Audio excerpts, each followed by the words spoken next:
বাংলাদেশে গত বছর শেখ হাসিনার সরকারের পতনের পর 3 দিনের মাথায় 8ই আগস্ট অন্তর্বর্তী সরকারের প্রধান উপদেষ্টা হিসেবে শপথ নেন মোহাম্মদ ইউনূস। এখন প্রতি বছর ওই দিনটি নতুন বাংলাদেশ দিবস হিসাবে উদযাপন করবে বাংলাদেশ সরকার। বাংলাদেশ সরকারের মন্ত্রিপরিষদ বিভাগের সাধারণ অধিশাখা বুধবার এই সিদ্ধান্তের কথা জানিয়ে বিজ্ঞপ্তি জারি করেছে। এই সিদ্ধান্তকে কেন্দ্র করে বাংলাদেশের রাজনৈতিক ও প্রশাসনিক মহলে তীব্র প্রতিক্রিয়া দেখা দিয়েছে। মন্ত্রিপরিষদ বিভাগের উপসচিব তানিয়া আফরোজের জারি করা নির্দেশিকায় বাংলাদেশ সরকারের সমস্ত অফিস এবং দূতাবাসগুলিতে দিনটি যথাযথ মর্যাদার সঙ্গে পালনের কথা বলা হয়েছে। এদিকে বুধবার ইউনূস সরকারের তরফে জানানো হয়, ছাত্র জনগণের অভ্যুত্থানের মুখে আওয়ামী লীগ সরকারের পতনের দিন 5ই আগস্টকে জুলাই গণ অভ্যুত্থান দিবস হিসাবে পালন করা হবে।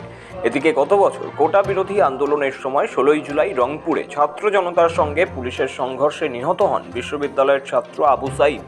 ইউনূস সরকার ওই দিনটি আবু সাঈদ দিবস হিসাবে পালনের সিদ্ধান্ত নিয়েছে। আবু সাঈদ সেদিন পুলিশের সামনে বুক উঁচিয়ে দাঁড়িয়েছিল, তবে পুলিশের গুলিতেই তার মৃত্যু হয়েছে কিনা তা নিয়ে পরবর্তীকালে প্রশ্ন ওঠে।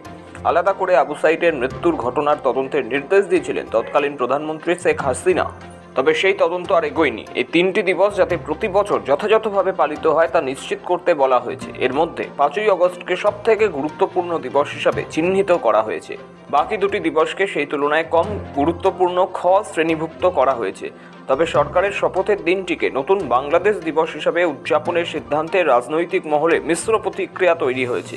জুলাই গণ অভ্যুত্থান ও আবু সাঈদকে সম্মান জানিয়ে বিশেষভাবে দিন পালনে রাজি হলেও ইউনূসের শপথ গ্রহণের দিনকে নতুন বাংলাদেশ দিবস হিসাবে মানতে নারাজ রাজনৈতিক মহলের একাংশ। এই নিয়ে সরকারি অফিসগুলিতেও জোর চর্চা শুরু হয়েছে। বিরোধী দলগুলি এই সিদ্ধান্তে বিস্মিত। অন্যদিকে সরকার পক্ষের বক্তব্য, জুলাই বিপ্লবকে সম্মান জানাতেই 8ই আগস্ট নতুন বাংলাদেশ দিবস হিসাবে পালনের সিদ্ধান্ত হয়েছে। ব্যুরো রিপোর্ট, সময়, কলকাতা।